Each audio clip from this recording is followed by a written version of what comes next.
சந்தோஷமாக இருக்கீங்களா? கர்த்தர் நமக்கு ஒரு நல்ல ஒரு ஆசீர்வாதமான ஒரு புதிய ஆண்டை நமக்கு தந்திருக்கிறார்.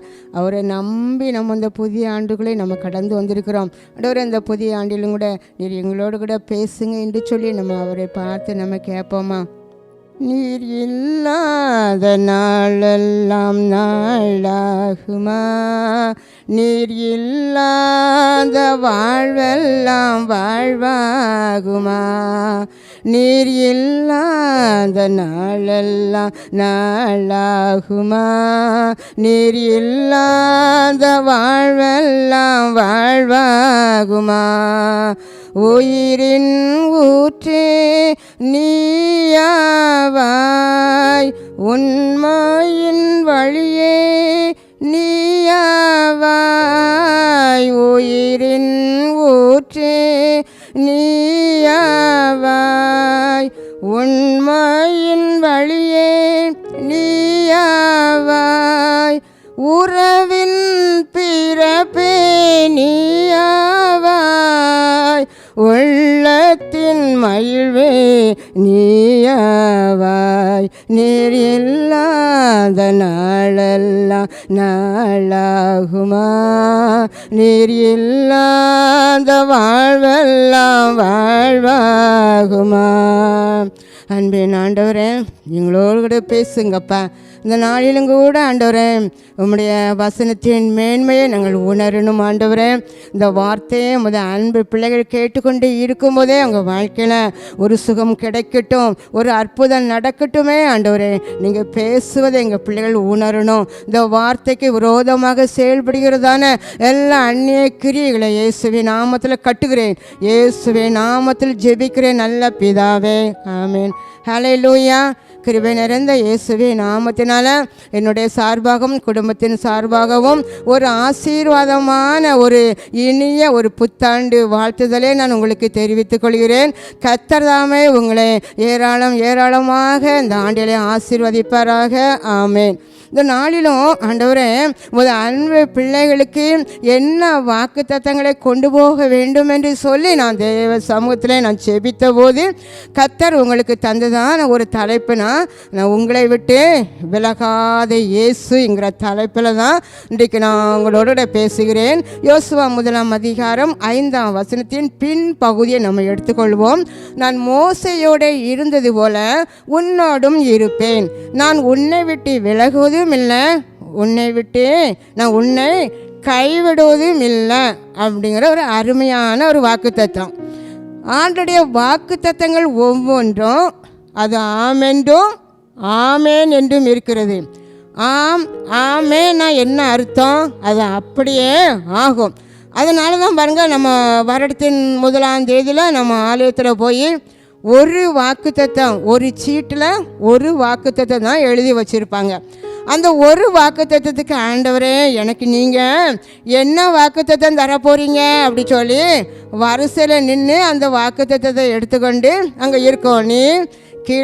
நீ வாழாகாமல் தலையாவாய், கீழாகாமல் மேலாவாய். இப்படி ஒவ்வொருத்தரும் ஒவ்வொரு வாக்குத்தத்தை எடுத்து ஆண்டவர் எனக்கு இந்த வாக்குத்தை தந்திருக்காரு, சந்தோஷப்பட்டுக்கிடுவோம். அப்படி தானே?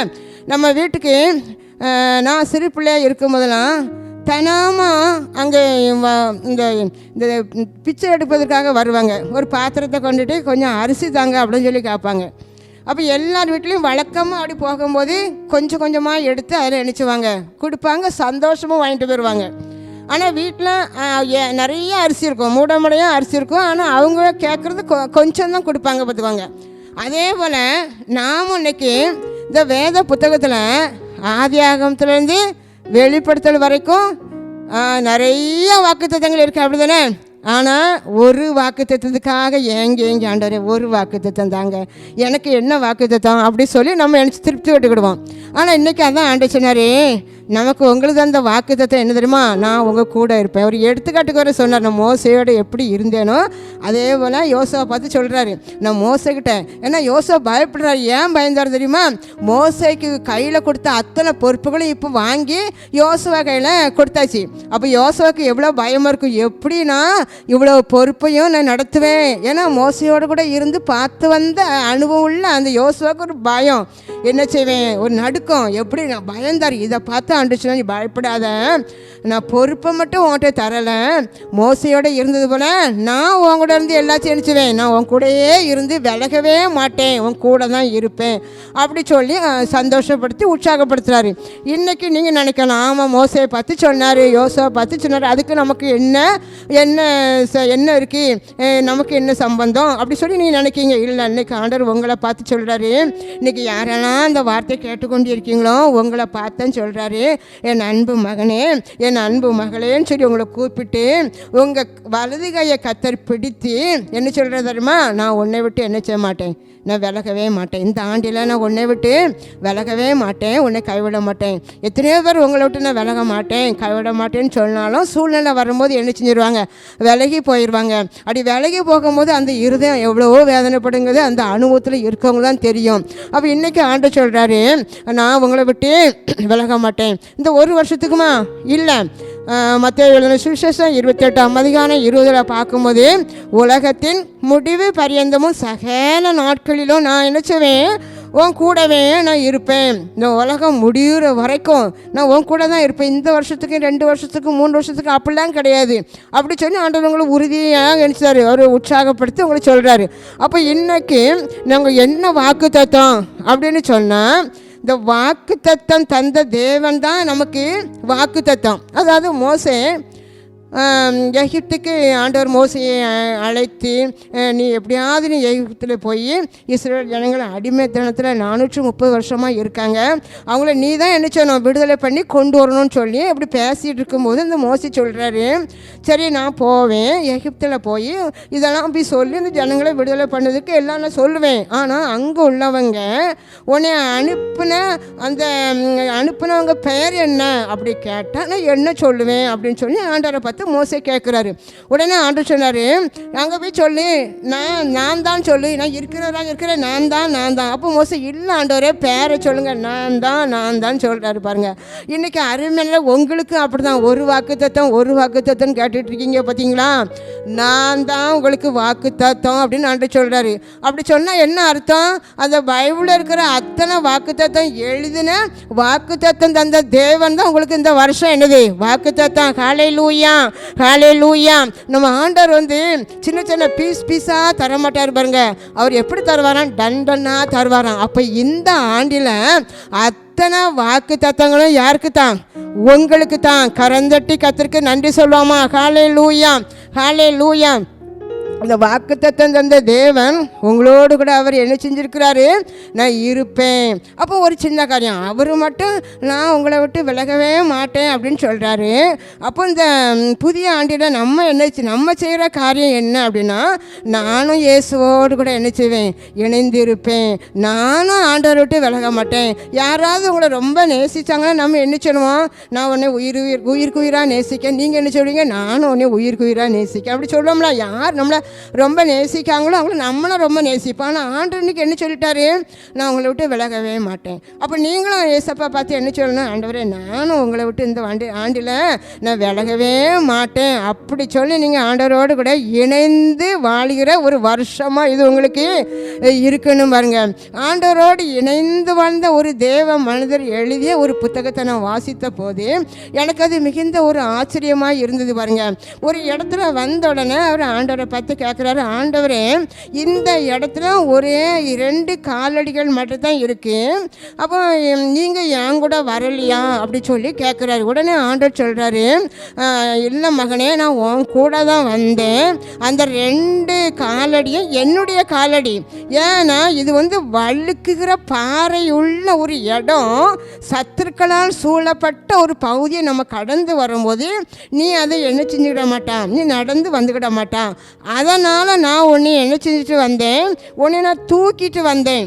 அப்போ உன் காலடி கீழே பதியாது, நான் தான் உன்னை தூக்கிட்டு வந்தேன். அருமையானவர்களே, உங்கள் வாழ்க்கையிலும் கூட எத்தனை முறை நீங்கள் நடக்க முடியாத, இனி இயலாது, இனி அவ்வளோதான், நான் விழுந்துட்டேன் அப்படிலாம் சொல்கிற வேளையில் இன்னைக்கு நீங்கள் நின்று கொண்டு இருக்கீங்க அப்படின்னு சொன்னால் அது கர்த்தர் செய்த ஒரு கிரியை. ஹல்லேலூயா.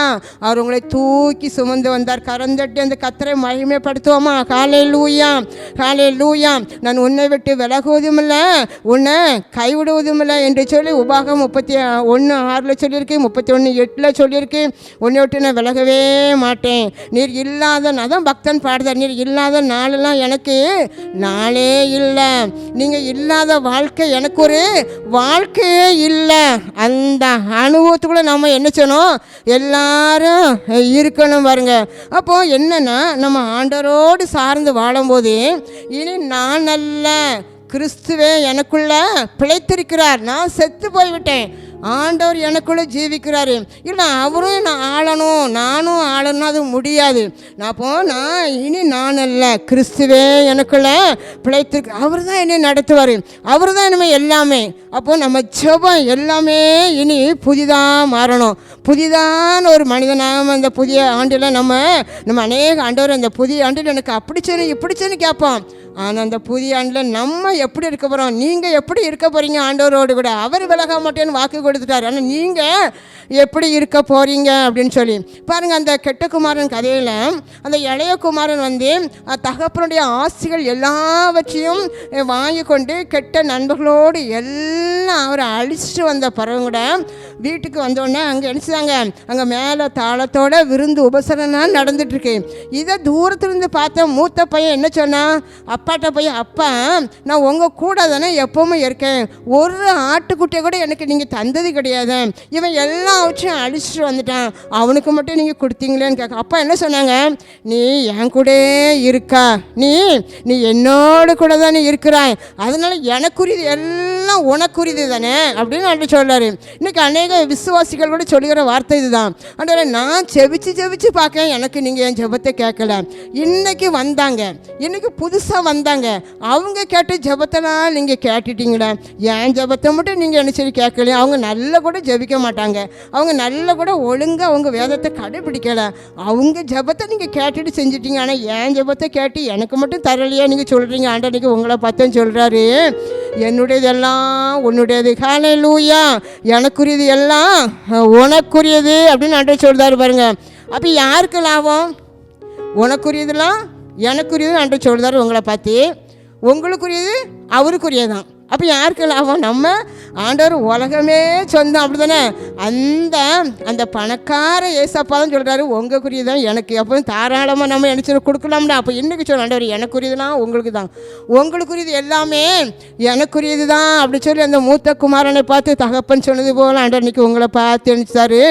அவர் சொல்கிறாரு, ஹல்லேலூயா, ஹல்லேலூயா, நான் உன்னை விட்டு விலக மாட்டேன், நான் உன்னை விட்டு விலகுவதில்லை, நான் உன்னை என்றும் கைவிடுவதில்லை, நான் உன்னை விட்டு விலகுவதில்லை, நான் உன்னை என்றும் கைவிடுவதில்லை, நான் உன்னை காண்கின்ற தேவன், கண்மணி போல் உன்னை காப்பே, நான் உன்னை விட்டு விலகுவதில்லை, நான் உன்னை என்றும் கைவிடுவதில்லை. அருமையானவர்களை, உன்னை விட்டு நான் விலகவே மாட்டேன் என்று கர்த்தர் வாக்கு கொடுக்கிறார். ஹல்லேலூயா, ஹல்லேலூயா. அப்போ இன்றைக்கி நீங்கள் சொல்லக்கூடிய காரியம் இது. அந்த புதிய வருஷத்தில் ஆண்டவர், இந்த வருஷமெல்லாம் நீங்கள் தான் எனக்கு ஆயுளப்பா, நீங்கள் தான் எனக்கு அற்புதம், நீங்கள் தான் என் வாழ்க்கையில் அதிசயம் ஆண்டவரே, நீங்கள் தான் எனக்கு ஜீவன் ஆண்டவரே, இந்த புதிய ஆண்டில் நீங்கள் தான் எனக்கு நல்ல ஒரு டாக்டர், நீங்கள் தான் எனக்கு மெடிசன், நீங்கள் தான் எனக்கு ஐஸ்வர்யம், என் வாழ்க்கையில் ஃபஸ்ட்டு நீங்கள் தான், லாஸ்ட்டு நீங்கள் தான் அப்படின்னு சொல்லி நீங்கள் ஆண்டவரை பார்த்து கேட்கும்போது அந்த வாக்குத்தத்தின் தேவன் உங்களோடு கூட இருந்து உங்களுக்கு பெரிய பெரிய காரியத்தை செய்வேன் என்று வாக்கை கொடுக்கிறார். ஹல்லேலூயா. இரண்டாவதாக பாருங்கள், ஆண்டவர் நம்ம கூட விலகாமல் இருக்கும்போது அவருடைய கிருபையை நம்மளை விட்டு விலகாது. ஏசாயா 54:10 பார்க்கும்போது, மலைகள் விலகினாலும் பர்வதங்கள் நிலை பெயர்ந்தாலும் என் கிருபை மட்டும் உன்னை விட்டு அது விலகாமல் இருக்கும். ஹல்லேலூயா. இந்த அருமையான வார்த்தையை நன்றாக திரும்ப திரும்ப நீங்கள் படித்து பாருங்கள். மலைகளே விலகி போயிடும், பர்வதங்கள் நிலவிருந்தாலும் மலைகள் ஒரு நாள் என்ன செய்யாது, விலகாது. அது விலகினாலும் என் கிருபை உன்னை விட்டு விலகாது. ஏன் தெரியுமா? நான் உன் கூட இருக்கேன். ஏன்னா நம்ம ஆண்டவர் அவருக்கு இந்த கிருபை யாருடையது? கர்த்தருடையது. கிருபை கர்த்தருடையது. அதனால தான் அவருடைய கிருபை என்பது கர்த்தருடைய ஈவு.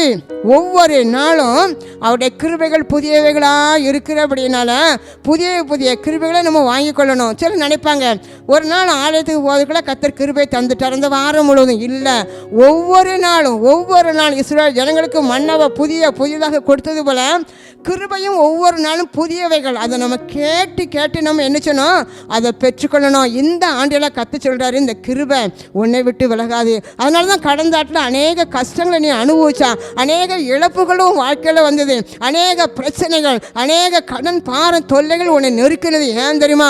அந்த கிருபை உன்னை விட்டு விலகி போய்விட்டது. இந்த நாளில் கர்த்தர் சொல்கிறாரு, நான் உன்னை விட்டு விலகலை. ஆனால் கிருபையை உன்னை விட்டு என்ன செய்யாது, விலகாது. புலம்பல் 3ஆம் அதிகாரம் 22, 23 நம்ம வாசித்து பார்க்கும்போது, நீ நிற்பதும் நிர்மூலமாகாது இருப்பதும் கர்த்தருடைய கிருபை. தாவீது விதமாக சொல்றார், ஆண்டவரே நீங்கள் நான் உங்களை கூப்பிடுறதுக்கு நான் எம்மாத்திரம். ஏன்னா அவர் தாழ்வில் என்னை நினைத்தாரு. தாழ்வில் நினைத்த தேவனை துதிக்காமல் இருக்க முடியுமா அப்படி சொல்லி பாருங்க. என் வீடு எம்மாத்திரம், நான் எம்மாத்திரம். கிருபை நான் தகுதி இல்லாத நம்மளை தகுதிப்படுத்துவது தான் அவருடைய பெரிய கிருபை. ஹல்லேலூயா. இல்லாதவர்களுக்கு இருக்கிறது போல மாற்றுவது அவருடைய கிருபை. ஒன்றுமில்லாதவனுக்கு எல்லாவற்றையும் கொடுப்பது அவருடைய மேலான கிருபை. ஹல்லேலூயா.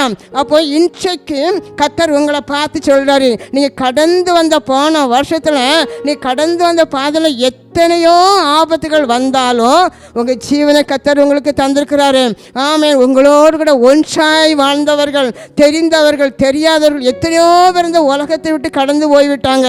அவங்கள விட நீங்கள் நல்லவங்க கிடையாது, அவங்கள விட நம்ம பராக்கிரமசாலிகள் கிடையாது. ஏன் நம்ம ஜீவனோட இருக்கிறோம் தெரியுமா? அவருடைய கிருபை கிருபை கிருபை. அப்போ இன்றைக்கு ஜீவனை அவருடைய ஜீவனை காட்டின கிருபை மேலானது என்பதை தாவீது தன்னுடைய வாழ்க்கையை உணர்ந்து கொண்டது போல.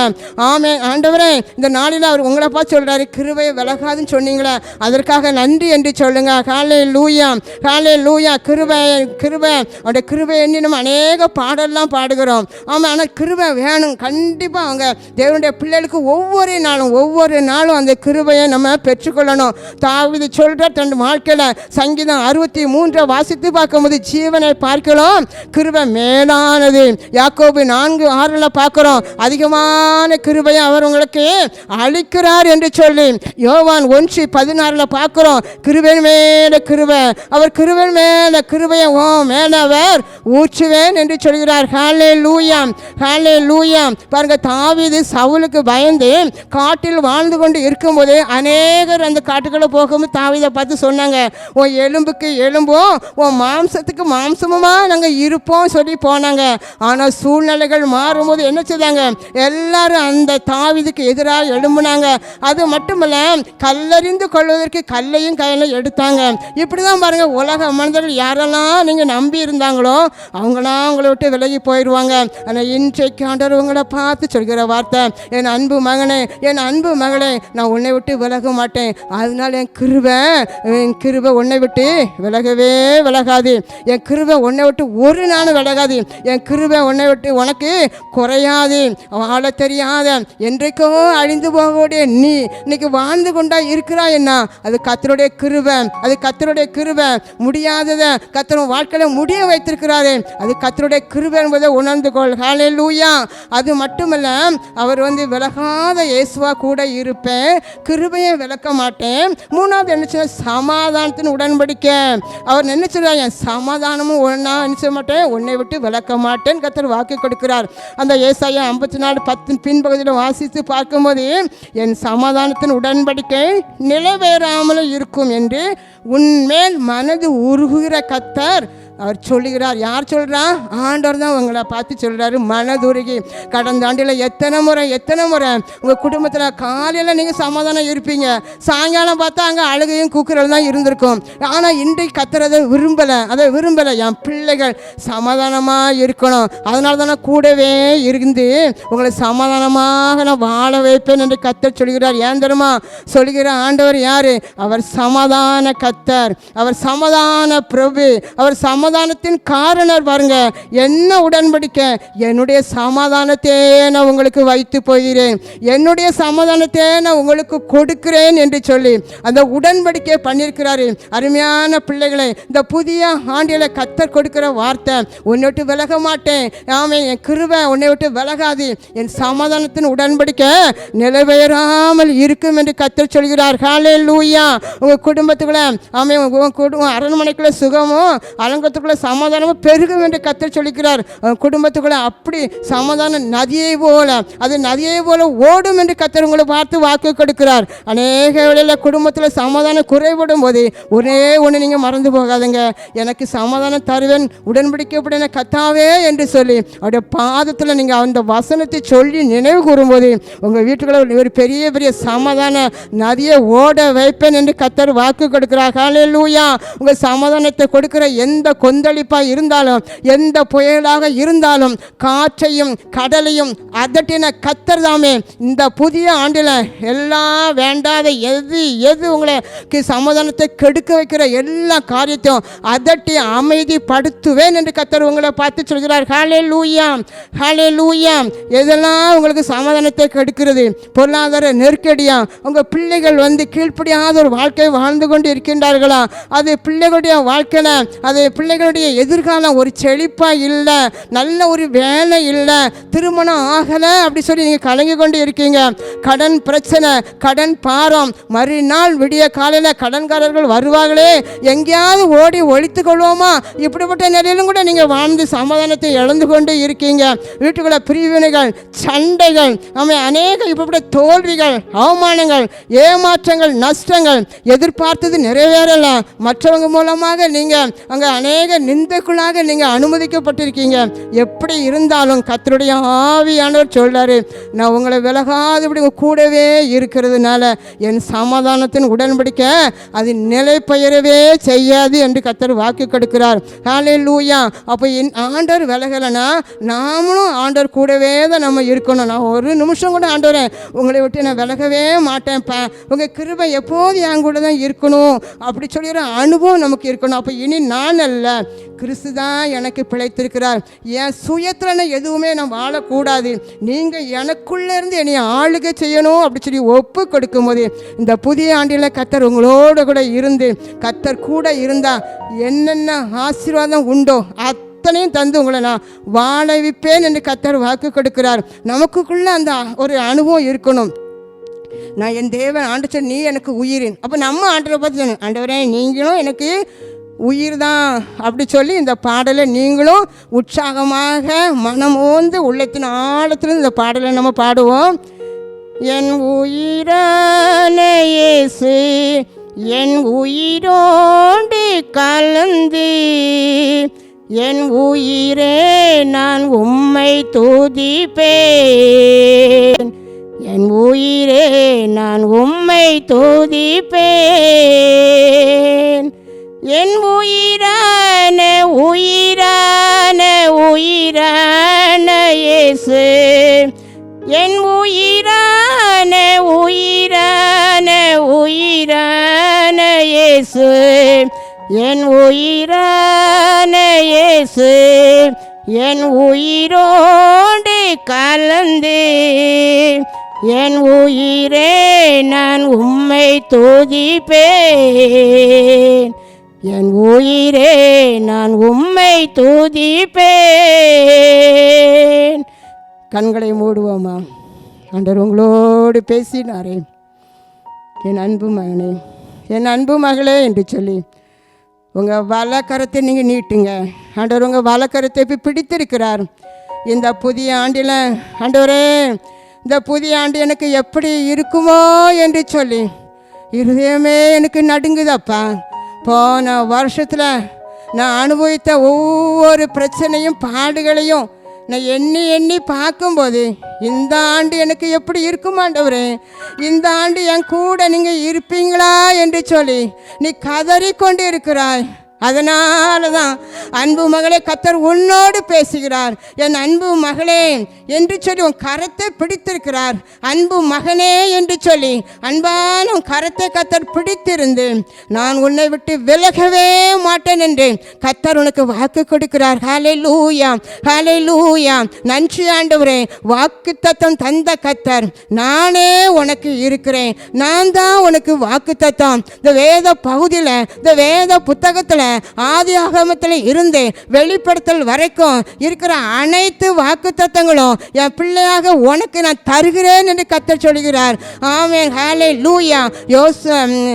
உபாகமம் 1:11 சொன்னதுபடி நீங்கள் இப்பொழுது இருக்கிறதை பார்க்கணும் 1000 மடங்கு பெருகுவீர்கள் என்று சொன்ன தகப்பனே உன் கூட இருக்கும்போது அத்தனை வாக்குத்தத்தங்களும் உனக்கு தான். ஹல்லேலூயா, ஹல்லேலூயா. ஒவ்வொரு வருஷமும் ஒரு வாக்குத்தத்தை வைத்துக்கொண்டு ஒரு வாக்குத்தத்தை பிடித்து ஜெபித்து கொண்டு இருந்தாய் அல்லவா? இந்த நாளில் கர்த்தர் சொல்றாரு, அனைத்து வேத புத்தகத்தில் உள்ள எல்லா வாக்குத்தத்தங்களும் உனக்கு தான். நான் உன் கூட இருக்கேன். நானே உனக்கு இருக்கேன். நானே உன் கூட இருக்கிறேன். நானே உன் கூட இருக்கிறேன். எல்லா வாக்குத்தத்தமும் உனக்கு தான் என்று சொல்லி கர்த்தர் பேசுகிறார். ஹல்லேலூயா. அன்பின் ஆண்டவரே, எல்லா வாக்குத்தத்தங்களும் உடைய பிள்ளைகளுடைய வாழ்க்கையில் ஆம் என்றும் ஆமேன் என்றும் அது அப்படியே அது வெளிப்பட்டு பழுக போனதற்காக நன்றி அப்பா. எங்கள் பிள்ளைகள் வாழ்க்கையில் அது அப்படியே பலிக்க போகிறதற்காக கோடி கோடி ஸ்தோத்திரம் ஆண்டவரே. இந்த ஆண்டு இருக்கிற பயத்தின் ஆவி இயேசுவின் நாமத்தில் வெளியேறினதற்காக நன்றி. நான் தனிமையாக இருக்கேன், எங்களுக்கு துணைக்கு ஒருவருமே இல்லையே என்று சொல்லி தனிமை உணர்வோடு இருந்து கொண்டு இருக்கிறாயே. கர்த்தர் உன்னை பார்த்து சொல்கிறார், நான் உன்னை விட்டு விலக மாட்டேன், உன்னை கைவிட மாட்டேன். கரத்தை பிடித்திருக்கிறார் அல்லவா? உன் கையை பிடித்திருக்கிற கர்த்தர் உன் கரத்தை விடவே மாட்டேன் என்று கர்த்தர் வாக்கு கொடுக்கிறார். உன் பிள்ளைகள் கரத்தை கர்த்தர் பிடித்திருக்கிறார். உன் கணவன் கையை கர்த்தர் பிடித்திருக்கிறார். இந்த ஆண்டிலாவது என் குடும்பத்தில் என் கணவன் ரட்சிக்கப்பட மாட்டாராம், என் மனைவி ரட்சிக்கப்பட மாட்டாரா, என் பிள்ளைகள் ரட்சிக்கப்படாதா என்று சொல்லி ஏங்கி கொண்டிருக்கிறாய். கர்த்தர் சொல்கிறார், ஹல்லேலூயா. எல்லா காரியங்களிலும் வெற்றியை நீ காண்பா என்று கர்த்தர் வாக்கு கொடுக்கிறார். எந்தெந்த காரியத்தில் உயர்வு வேணுமோ எல்லா உயர்வு உன்னை தானாய் தேடி வரும். ஹல்லேலூயா, ஹல்லேலூயா. இது வரைக்கும் நன்மைக்கும் ஆசீர்வாதத்துக்கும் அலைந்து ஓடினாய் அல்லவா? இந்த ஆண்டு நீ அலைய தேவையில்லை. ஆனால் உன்னை தேடி வரும் ஆசீர்வாதங்கள், உன்னை தேடி வரும் அநேக நன்மைகள், உன்னை தேடி வரும் அநேக மனிதர்களை உனக்கு உதவி செய்வதற்காக எழுப்புவேன் என்று கர்த்தர் சொல்கிறார். நன்றி, நன்றி. கரந்தட்டி கர்த்தருக்கு நன்றி சொல்வீங்களா? கர்த்தருடைய கரம் இதை செய்யும் என்று உனக்கு வாக்கு கொடுக்கிறார். பிள்ளைகள் ஒவ்வொருவரையும் கர்த்தருடைய கரம் தொட்டு ஆசீர்வதிக்கிறதுக்காக நன்றி. என் மகனுக்கு ஒரு திருமணம் நடக்குமா? என் மகளுக்கு ஒரு திருமணம் நடக்குமா? என் மகளுக்கு ஒரு குழந்தை கிடைக்குமா? என் மகனுக்கு ஒரு குழந்தை கிடைக்குமா என்று சொல்லி நீ அங்கலாய்த்து கொண்டிருக்கிறாய். கர்த்தருடைய ஆவியானவர் நிச்சயமாகவே நான் உன் வாழ்க்கையில் பெரிய அற்புதத்தை செய்வேன் என்று வாக்கு கொடுக்கிறார். நன்றி ஆண்டவரே. புதிய ஆண்டில் கொடுத்த வாக்குத்தத்திற்காக நன்றி. நான் உன்னை விட்டு விலகுவதில் என்று சொன்னீங்களே, கிருபை விலகாது என்று சொன்னீங்களே, சமாதானம் விலகாது என்று சொன்னீங்களே, அப்படியே செய்வதற்காக நன்றி. ஒப்பு கொடுக்கிறேன். ஆசீர்வதிங்க, வழி நடத்துங்க. இயேசுவின் நாமத்தில் ஜெபிக்கிறேன் நல்ல பிதாவே. ஆமென். God bless you.